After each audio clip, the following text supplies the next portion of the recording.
Hey, what's up? My name's Rory Pickersgill. I was born in Western Australia. Been tattooing about 11 years now, and I currently work at Foothills Tattoo Studio in Byford. It's about a 30-kilometer drive south of Perth City.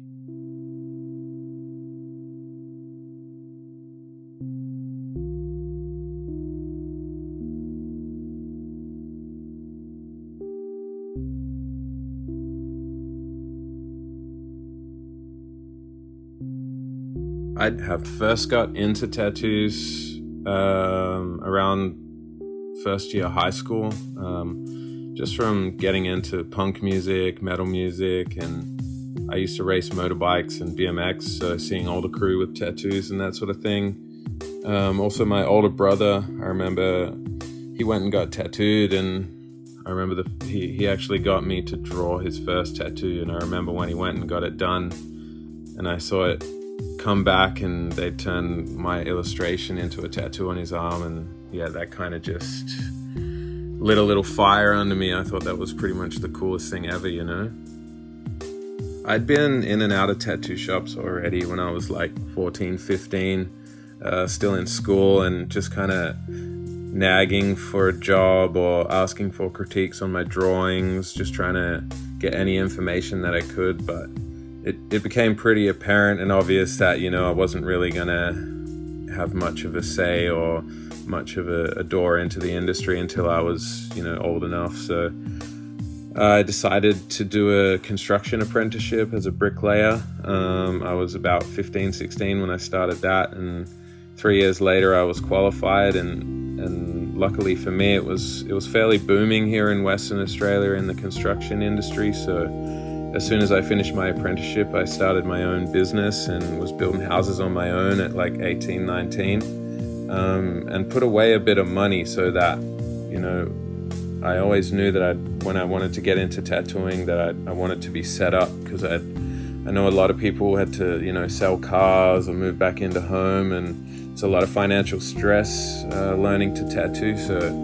I actually had it pretty easy and got lucky in that way that when I was 20, after 2 years of running my business bricklaying, I could just quit and go head first and, give it my full attention.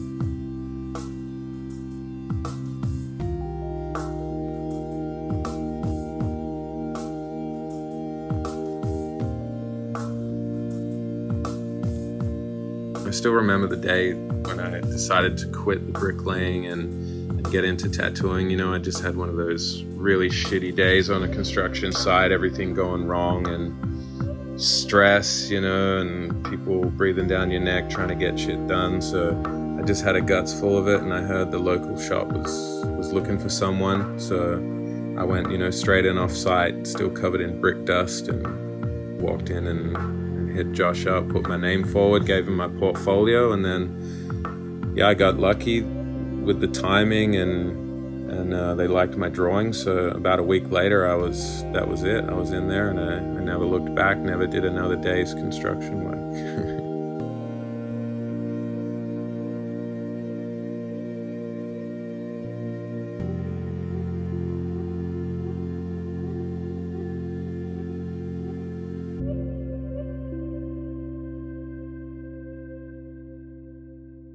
I guess the biggest influence on my tattoo style would be Japanese, and then second to that would be American traditional. Originally, I actually used to study and look at realism a lot more when before I got into tattooing.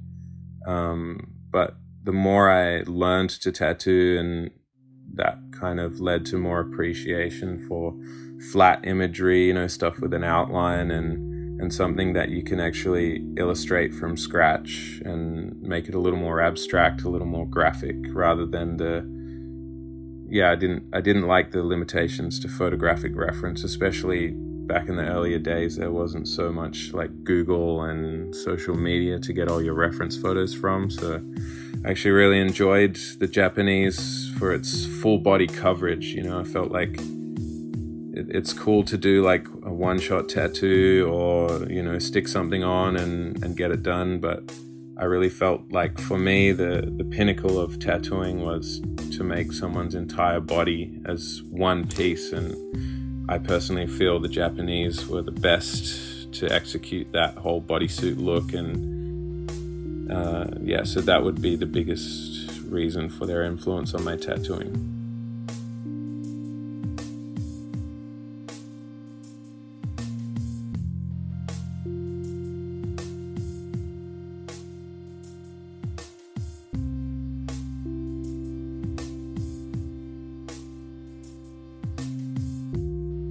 I'd say my style's still evolving. You know, I think I'd like to think that it'll continue evolving until the day that I stop. You know, I never want to just feel like, okay, that's it, that's my formula, I'll put my feet up now and just milk that until I die. You know, one of the biggest things that I enjoy about tattooing is there's an endless road for progression. You know, you can always get better, you can always look at it from a different angle, and you can always find new influence and new inspiration. So yeah, I definitely say my style's still evolving, and every year I like to think it gets better and a little more interesting to look at.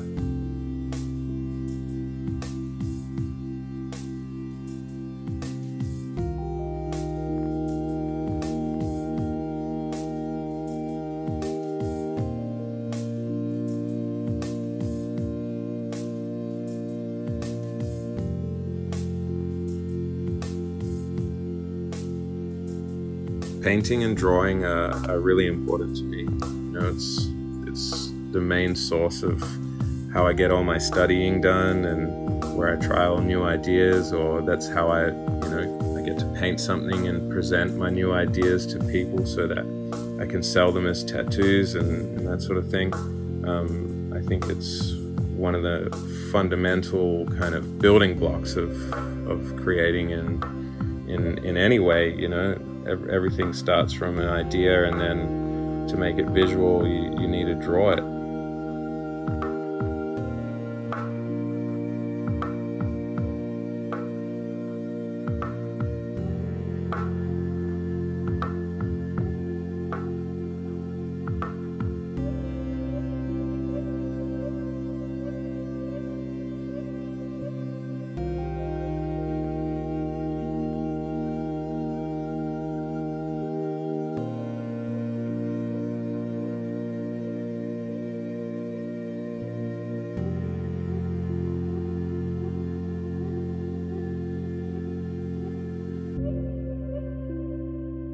I take inspiration from pretty much anything and everything, you know, everything from music to the tattooers that I've been fortunate enough to work with along the way, or, you know, people I see online or in magazines. And yeah, I try not to limit myself to any one source of inspiration.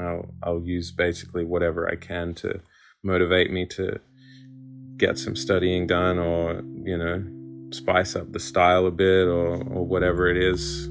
I try and feed off of from anything that comes in and out of my life.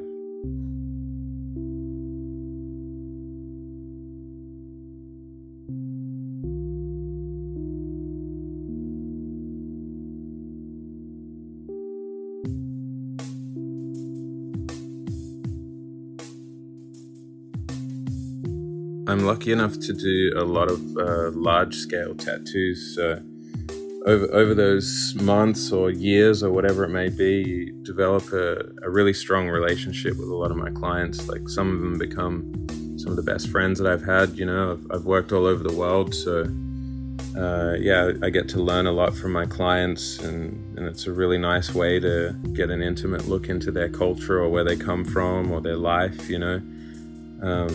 I think it's changed a little bit over the years with the internet and that sort of thing, but people are people, you know, we're always evolving and changing. So, you know, the clients are one of my favorite things about tattooing. I'm a pretty social person, so I get my fix of hanging out with people at the same time I get to do what I love and make some tattoos.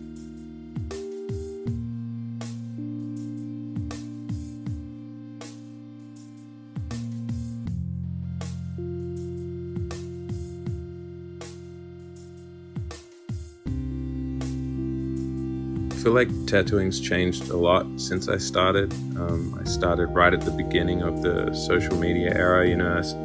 I started tattooing in 2010. I was taught to tattoo with coil machines, but rotaries really started to make an impact on tattooing in the early years of when I started, and now I kind of use both. I still use coils every day, but I do enjoy some of the rotaries. But from having learned to tattoo with coil machines in the beginning, I often look for a rotary that works more like a coil.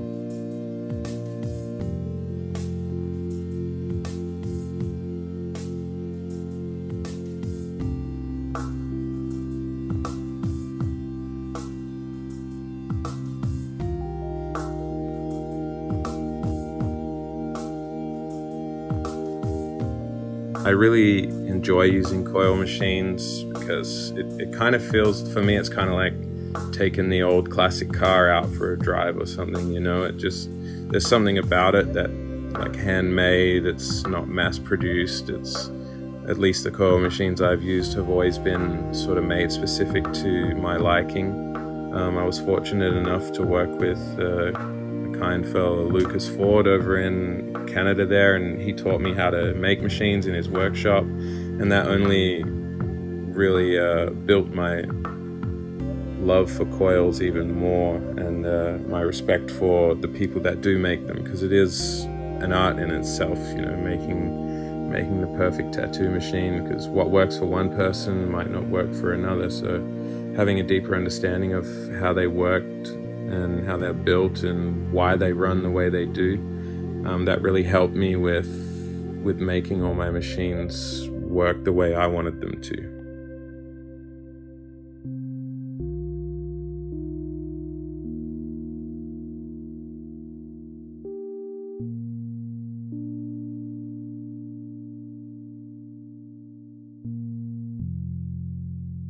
Pretty much everything I do in my life revolves around tattooing. So what does tattooing mean to me? I'd say it's my lifestyle. It's my passion. It's what I do.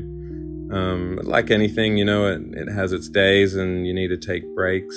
But yeah, for me, it's just all about balance, to maintain that healthy relationship with tattooing so I can keep progressing and hopefully one day be good enough to give something back to the industry. I have a deep love and respect for tattooing and those that did it before me, and it's something that I hold really close and that I'd like to, leave a positive impact when I'm done tattooing.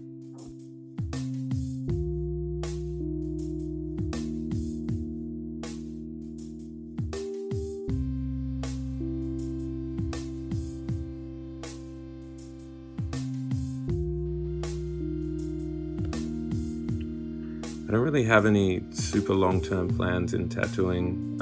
I just want to keep doing it for as long as I can. The world's pretty touch and go right now. The pandemic brought me back home to Western Australia. I was at the time living in Amsterdam, working at Marco Serio's Blue Blood Studios. It's one of my favorite spots in the world, one of the most inspiring shops I've ever worked in. So I'll definitely head back there as soon as the world allows it, and a few other shops that I'd often visit. But other than that, I just want to focus on everything here at home and enjoy being around family, and try and make some nice tattoos wherever I end up.